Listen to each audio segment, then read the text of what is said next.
En este episodio vamos a hablar sobre la ansiedad. La ansiedad, o mejor dicho, los trastornos de ansiedad están en aumento en la actualidad y mi objetivo con este episodio es que podamos hablar sobre qué es la ansiedad, que podamos entender de qué se trata, describir sus síntomas y sobre todo su funcionamiento, sus causas. Y principalmente voy a querer hablar sobre uno de los problemas más importantes a la hora de intentar lidiar con la ansiedad.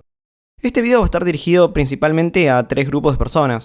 Por un lado, las personas que estén actualmente lidiando con la ansiedad y que estén por ahí en tratamiento psicológico o farmacológico y que quieran complementar un poco más con más información sobre la ansiedad. Por otro lado, también va a estar dirigido a personas que por ahí no estén en tratamiento pero estén considerándolo o estén buscando herramientas para saber qué es lo que les está pasando y cómo se puede afrontar. Y por ahí también personas que quieran por ahí por curiosidad aprender un poco más sobre la ansiedad en general. Para quienes no me conocen, me presento, soy Juan Pablo y junto con mi colega Laura coordinamos el equipo de psicólogos TCC. En nuestro equipo proveemos servicios de atención psicológica y formación para profesionales en salud mental. Entonces, ¿qué es la ansiedad? Para empezar, lo primero que me gustaría señalar es que la ansiedad es una respuesta emocional que todas las personas experimentamos. Es decir, que la ansiedad no es en sí misma un problema a resolver o algo patológico a eliminar, sino que se trata de una reacción humana normal al enfrentarnos a una amenaza, por lo general una amenaza orientada en el futuro. Lo primero que quiero señalar es este punto, es entender el rol de la ansiedad y entender su utilidad evolutiva o su función, porque a veces parece que siempre fuera mala la ansiedad o algo a eliminar. La ansiedad no es solamente una sensación subjetiva de malestar, aunque esto muchas veces es parte de la respuesta a ansiedad, sino que la respuesta a ansiedad implica la activación fisiológica de nuestro cuerpo, cambios en nuestros pensamientos, en nuestra atención, nuestra manera de pensar, y sobre todo nos impulsa a actuar. Vamos a dar un ejemplo práctico para que se pueda entender la utilidad de la ansiedad en nuestra vida. Si por ejemplo yo tengo una entrevista de trabajo muy importante dentro de unos días, y poder conseguir o no este trabajo va a tener un impacto muy importante en mi vida, probablemente yo experimente ansiedad. Voy a poder encontrarme pensando muy seguido en esta entrevista de trabajo, en cómo me va a ir, en qué cosas me pueden llegar a preguntar en esta entrevista, o preocupándome por cómo me pueda llegar a ir y qué va a pasar después. Puedo hacerme preguntas como por ejemplo, ¿cómo voy a llegar hasta la entrevista? ¿Qué me pueden llegar a preguntar? Notemos que en este caso los efectos cognitivos de la ansiedad me llevan a preocuparme, me llevan a pensar más en este evento que me está preocupando, que es esta futura entrevista, y también afecta a mis sensaciones. Por ahí me cueste más relajar, por ahí mis músculos se encuentren más tensos que de costumbre, puedo sentir calor, cambios en mi respiración, en mi sudoración, diferentes cambios en mi cuerpo. Y sobre todo, por ahí también afecte en mi comportamiento. Puede ser que cuando intente tirarme, por ejemplo, del sillón a mirar la televisión un rato, aparezcan pensamientos de vuelta que tienen que ver con esta entrevista laboral y esta sensación de ansiedad de mi cuerpo, y por ahí no quiera mirar televisión, por ahí en cambio me ponga a prepararme para la entrevista, a ver si puedo empezar a anticipar las preguntas que van a preguntar y pensar en cómo responderlas, averiguar cómo ir hasta la entrevista, qué ropa voy a usar, y a medida que hago esto, puede ser que la ansiedad disminuya un poco en comparación a si hubiera seguido mirando televisión, aunque no desaparece del todo y no se elimina del todo.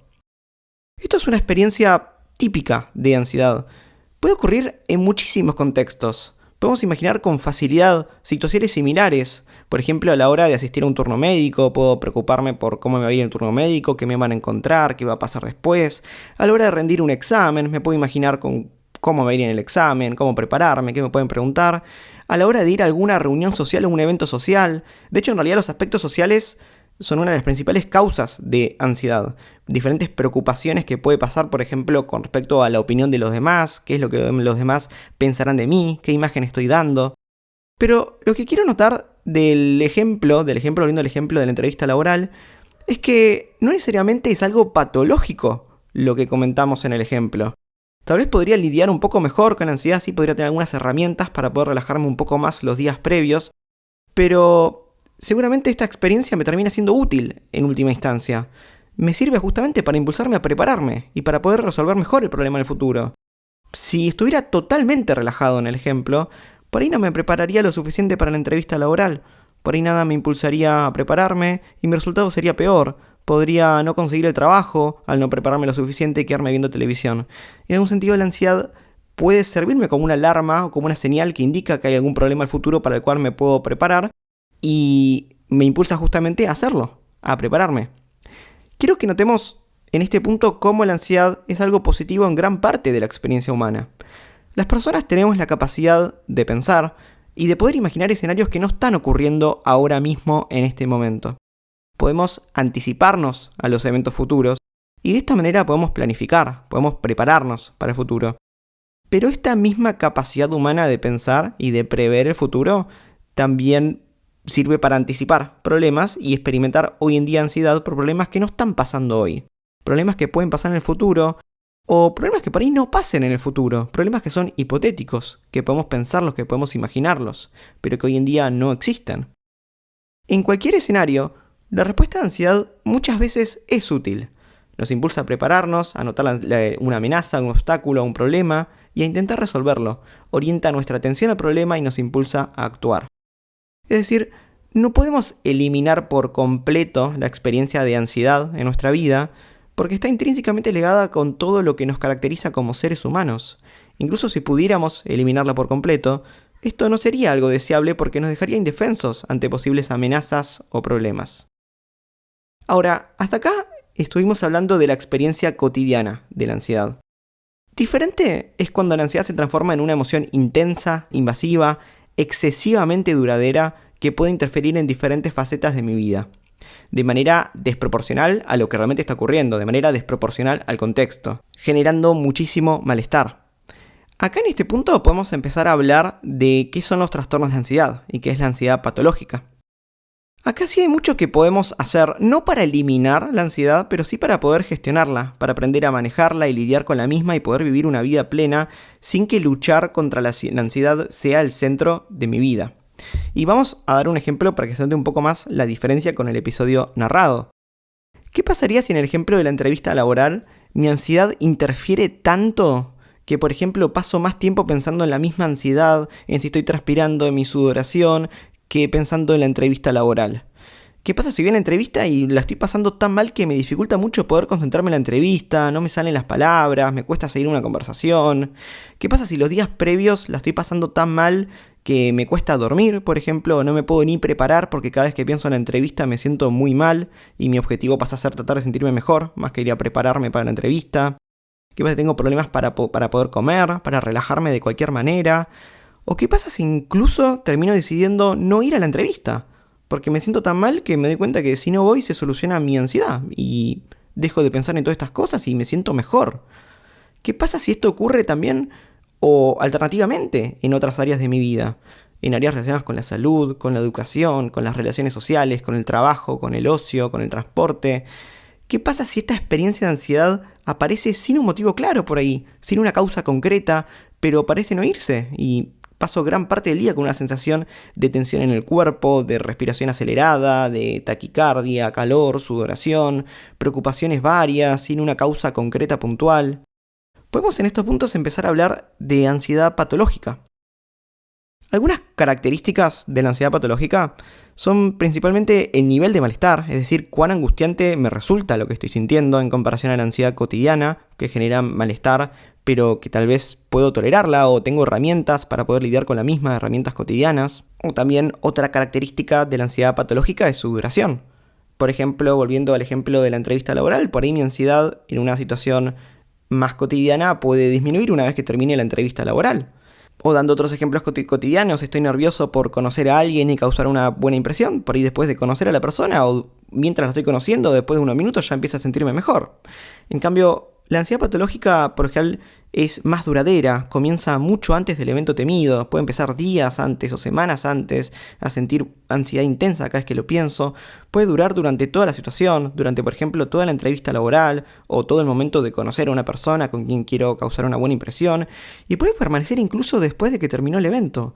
Puedo quedarme pensando, repasando por ejemplo cosas que haya hecho bien o que haya hecho mal, autocriticándome, bueno, va muy de la mano también con lo que es rumiación y con estados de ánimos depresivos. Muchas veces las dos cosas pueden ir de la mano, pero eso por ahí es tema para otro episodio. Pero la duración es una característica central de la ansiedad patológica. Además, otra característica es lo difícil que resulta lidiar con la ansiedad patológica. Mientras que puedo tolerar la ansiedad cotidiana con diferentes herramientas, por ahí con algunas técnicas de relajación, distraerme, mirar el celular, charlar con alguien, puedo tener en cambio muchísima dificultad para calmar la ansiedad patológica. Sobre todo las principales características de la ansiedad patológica es que afecta a mi funcionamiento y mi desempeño.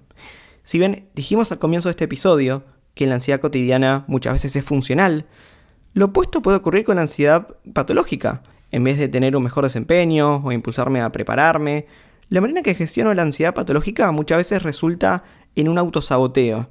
Es decir, puede hacer que me vaya peor en aquello que me está preocupando. Cambia mi comportamiento en una dirección que obstaculiza poder obtener o alcanzar alguna meta que es valiosa para mí, en mi vida. Si por ejemplo quiero causar una buena impresión, la ansiedad patológica puede generar el efecto opuesto. Puede hacer por ejemplo que cancele la reunión a último momento, causando que no cause ninguna impresión directamente, eliminando una posible relación importante que yo podría construir. Puede hacer que yo evite ir a la entrevista laboral o, de vuelta, que tenga un desempeño peor que el que podría tener si tuviera otras herramientas para gestionar esta ansiedad. Hasta acá describimos un poco la experiencia típica de ansiedad. No hablamos precisamente de ataques de pánico o ataques de ansiedad, que son episodios muy intensos, que en esto vamos a hablar en un episodio futuro. Pero hasta acá describimos un poco un episodio de ansiedad, pero no hablamos funcionalmente de qué es lo que causa la ansiedad. Así que me parece muy importante hablar de esto en este episodio. Y en este punto quiero hablar de varios mitos o puntos importantes. En primer lugar, es necesario resaltar el rol del contexto para comprender de manera integral la respuesta de ansiedad. Nadie elige tener un trastorno de ansiedad. No es una cuestión de fuerza de voluntad o de elegir hacer que los síntomas desaparezcan. No se trata de la mente de un problema individual, de manera aislada del contexto, de una persona que está pensando las cosas mal y por eso siente ansiedad. Me parece importante señalar este punto porque en algún sentido el desarrollo de la psicoterapia durante el siglo pasado puede de alguna manera haber contribuido a este mito. Hoy en día cuando alguien piensa en terapia pueden venir imágenes donde parece que todo se trata del individuo, de cómo uno encara las cosas o cómo uno piensa. La realidad es que el rol del contexto es fundamental. Desde todo lo que dijimos en este episodio, señalamos que la ansiedad, desde su concepción funcional, está completamente relacionada con mi contexto, con los problemas externos, y justamente me lleva a realizar cambios conductuales para poder solucionarlos o enfrentarlos. Entonces, en el contexto moderno, si uno experimenta diferentes dificultades de manera objetiva, en diferentes contextos, en el contexto social, económico, familiar, laboral, de manera que exceden lo que uno puede hacer para controlarlo como individuo, va a generar un contexto favorable para el desarrollo de ansiedad. Ahora, si bien podemos señalar la importancia del contexto, esto no significa que uno como individuo no pueda hacer nada para afrontar la ansiedad. Si bien hay factores contextuales que son fundamentales para el desarrollo de la ansiedad, y si cambiaran, por ahí también impactaría positivamente o negativamente en mi ansiedad, también como individuo hay algunas estrategias que sí pueden estar más dentro de mi control y que puedo implementar para gestionar la ansiedad. Es decir, la causa no es individual, es la relación del individuo con su contexto. Pero sí como individuos podemos contribuir en mayor o menor medida para aliviar o para agravar lo que estoy experimentando. Por otro lado, quiero también hablar del mito del evento traumático. Muchas veces se piensa que siempre tiene que haber un evento gatillante, un evento traumático específico, del cual se desprende o se desarrolla un trastorno de ansiedad. La realidad es que lo que se encuentra es que esto no necesariamente es así. Si bien pueden desarrollarse trastornos de ansiedad a partir de eventos traumáticos o episodios puntuales de alto estrés, y muchas veces esto es algo que ocurre, también muchas veces no hay una única causa. Se pueden desarrollar con el paso del tiempo, a través de la acumulación de pequeños estresores o hábitos que gradualmente van contribuyendo y escalando, haciendo que incremente mi ansiedad hasta llegar al estado presente. Ahora, algo muy importante es que la causa de la ansiedad no necesariamente es lo que la mantiene hoy en día.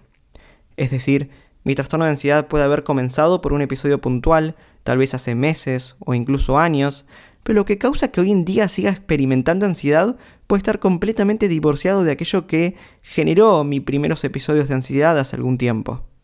Y creo que esto es un punto central. Lo que más quiero que aprendamos en este video es cuál es el problema principal con la ansiedad. El problema principal a la hora de lidiar con la ansiedad es que la manera en que encaramos el problema, la manera en que intentamos solucionarlo, la idea que tenemos de lo que significa solucionar la ansiedad, muchas veces es más parte del problema que de la solución. ¿Qué quiero decir con esto? Muchas veces la manera en que uno intuitivamente intenta solucionar las cosas es justamente lo que está manteniendo hoy en día el trastorno de ansiedad. Uno no quiere sentir ansiedad, así que uno intenta eliminarla. Y esto produce el efecto contrario, manteniéndola y amplificándola. Por ejemplo, vamos a ver un ejemplo muy sencillo, muy exagerado para poder entenderlo.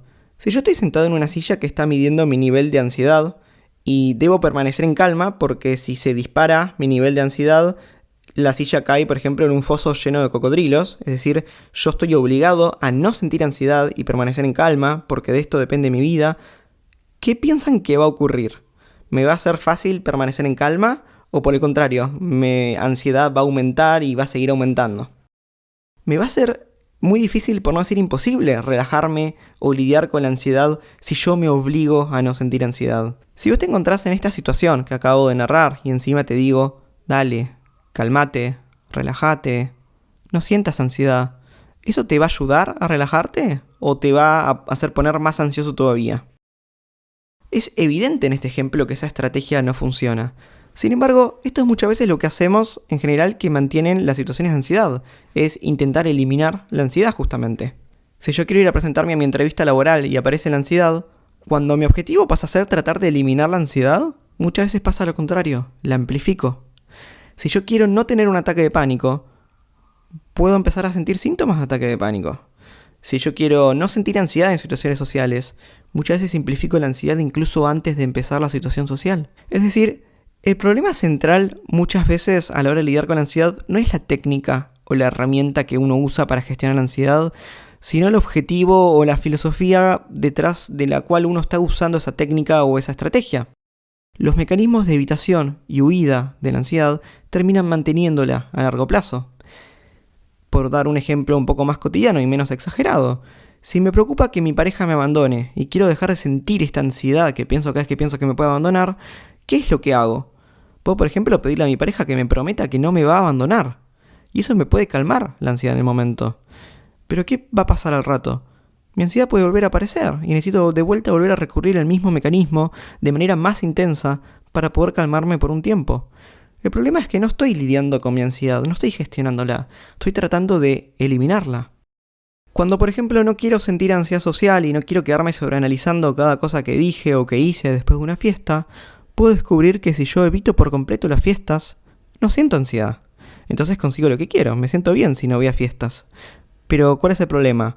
El problema es que el problema de fondo se mantiene. Cuando necesite ir a una fiesta o algún evento social, voy a sentir mucha ansiedad, por incluso más que antes, luego de haberla evitado por tanto tiempo, y no voy a haber desarrollado estrategias para poder lidiar con la ansiedad, para poder gestionarla, y puedo recurrir a lo que ya conozco, a intentar eliminarla en cuanto aparece. Entonces, por ahí me encuentro en una fiesta o en un evento social sintiendo ansiedad y más concentrado en tratar de sentirme bien, de hacer que esta ansiedad desaparezca, que en poder gestionar la ansiedad de otra manera. Y esto tiene un altísimo costo. Muchas veces recurro a irme de la fiesta o irme de la reunión social o desaparecer o no participar o no hablar. Y el costo es justamente de mi vida social, en este caso. Entonces, quiero que quede claro que uno de los problemas principales es justamente la estrategia de tratar de eliminar la ansiedad. Entonces, ¿cuál es la solución? Las estrategias para lidiar con la ansiedad no son las mismas para todas las personas ni funcionan de la misma manera. Creo que algo que quiero que quede claro de este video es que justamente no se trata de una lista de síntomas o una lista de comportamientos, sino que lo más importante es la relación funcional entre los comportamientos y el contexto. ¿Qué quiere decir esto? Quiere decir que una estrategia puede ser muy efectiva para una persona, pero dependiendo de la intencionalidad detrás de la estrategia, otra persona puede usar exactamente la misma estrategia pero al servicio de la evitación, siendo funcional al mantenimiento de la ansiedad. Por ejemplo, jugar videojuegos puede ser una actividad de autocuidado que me sirva para relajar y para focalizar mi atención en algo diferente a mis pensamientos sobre responsabilidades o preocupaciones, ayudándome a gestionar la ansiedad de una manera saludable. Sin embargo, jugar videojuegos también puede ser una manera de evitar afrontar los problemas o las responsabilidades pendientes, ocasionando problemas todavía mayores que habrá que resolver más tarde. Esto aumenta la demanda de trabajo, aumenta mi nivel de estrés y además pueden existir complicaciones secundarias. Por ejemplo, puedo quedarme jugando videojuegos hasta altas horas de la madrugada, sacrificando tiempo de sueño, haciendo que todavía esté más cansado el otro día y más vulnerable y sintiendo más ansiedad. Es decir, no se trata tanto de la estrategia o de la técnica que uno aplica en sí mismo. No es eso lo determinante para cómo lidiar con la ansiedad, sino que es su funcionalidad con el contexto. El balance y el equilibrio entre diferentes actividades es esencial para poder distraernos y lidiar con la ansiedad sin caer en el polo de la habitación, en el polo de tratar de sentirme bien y de eliminar la ansiedad y de cambiar esto que estoy sintiendo a toda costa. La realidad es que si bien la ansiedad es una experiencia común, la manera específica en que se experimenta en cada caso particular en relación a su contexto y sobre todo la manera en que funcionalmente uno se relaciona con esta experiencia de ansiedad es diferente en cada caso. Por eso no hay una receta universal o genérica sobre cómo lidiar con la ansiedad. Algunas estrategias que pueden ser útiles son la relajación fisiológica, calmar los síntomas que siento en el cuerpo, la reestructuración cognitiva o flexibilización cognitiva, cambiar la manera en que estoy pensando, gestión de preocupaciones, cambiar la manera en que yo lidio con el proceso de preocuparme, entrenamiento en resolución de problemas y cambios conductuales para modificar las maneras en que yo me comporto cuando siento ansiedad. Los trastornos de ansiedad requieren tratamiento. Lo recomendable es consultar con un profesional de salud mental para poder desarrollar habilidades útiles para nosotros, en nuestro caso particular para lidiar con la ansiedad patológica. No es tanto la técnica en sí misma a utilizar, sino cómo la misma se articula en nuestra vida en relación a lo que uno está pasando. En nuestro equipo contamos con profesionales que pueden ayudarte. No dudes en consultar con un profesional. La intervención temprana brinda mejores resultados. Hasta acá llegamos con el episodio de hoy. En el próximo episodio vamos a seguir hablando un poco más sobre la ansiedad, específicamente sobre la sobrepreocupación, la tendencia cognitiva a sobrepensar las cosas en todo lo que genera ansiedad. Déjanos saber en los comentarios y a través de suscribirte y poner me gusta si te interesa que continuemos hablando de este tema, sobre la ansiedad, sobre el sobrepensar, o déjanos saber sobre qué tema te gustaría en particular que profundicemos. Te vamos a estar leyendo. Nos vemos en el próximo episodio.